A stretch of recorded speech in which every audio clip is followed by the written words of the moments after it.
جناب اطلاع دریافتی عبدالخلیل خالقزاده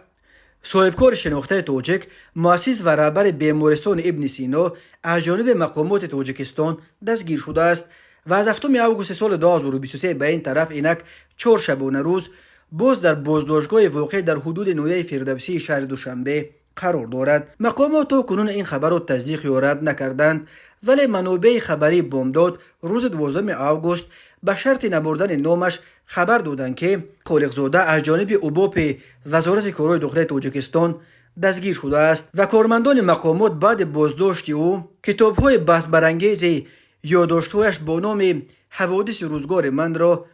از همه دکان‌های کتاب و کتابخانه برچیندند. یک قصه در این کتاب نقل کرده خالقزاده درباره در افغانستان مورد تجاوز قرار گرفتن یک جوانزنی که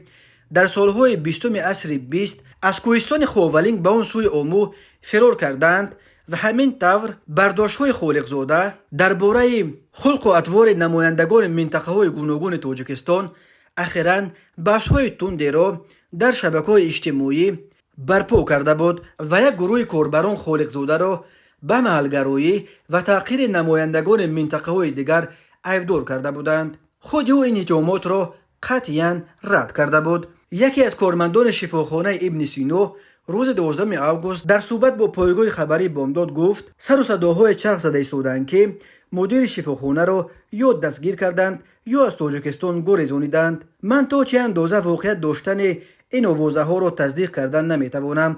ولی چند روز باز میشنوم که طبیبان شفاخانه ابن سینا و دیگر کارمندان در این خصوص بین خود پچر میکنند. این را هم میتوانم تصدیق کنم که او از 7 اوگوست دقیقاً سر کار نیست. سر و صداها درباره بازداشت عبدالخلیل خالقزاده در دوشنبه چند روز باز چرخ میزد. روز 11 اوگوست یکی از مخالفین حکومت کنونی داداجان عطاالله اولین شده خبر دستگیر شدن مدیر شفاخانه ابن سینا را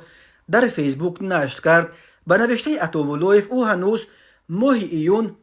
در اوج بحث‌های برخاسته در اطراف کتاب یادداشت‌های خالقزاده حوادث روزگار من هشدار داده بود که به بیزنس این صاحبکار برخی افراد پرنفوذ چشم علو کردند و او حالا دو انتخاب دارد: یا مالکیتش را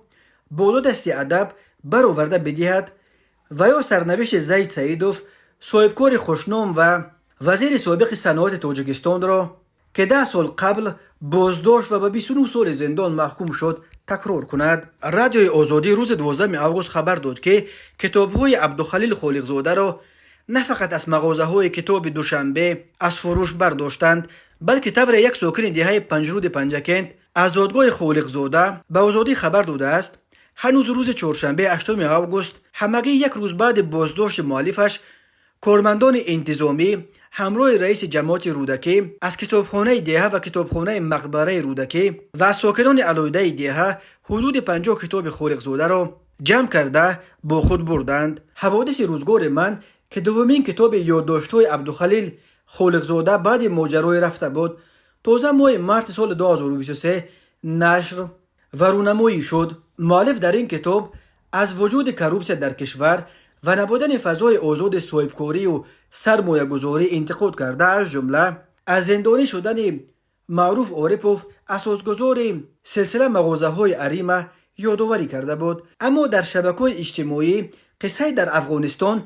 تجاوز شدن جوانزن از خاولینگ و اظهار نظر خالقزاده درباره نمایندگان منطقه‌های گوناگون جمهوری بیشتر بحث‌های تند را برپا کرد. عبدالخلیل خالقزاده 20 دکبر سال 1966 در دهه پنجرود در کنار شهر پنجکند به دنیا آمده رشته شرقشناسی دانشگاه دولتی تاجیکستان را ختم کرده است. او از سالهای 90 به تجارت مشغول گردیده سال 2008 همراه با سرمایه‌گذاران ایرانی بیمارستان ابن سینا را تأسیس داد که یکی از مؤسسه‌های طبی معتبر در پایتخت تاجیکستان به شمار می رود.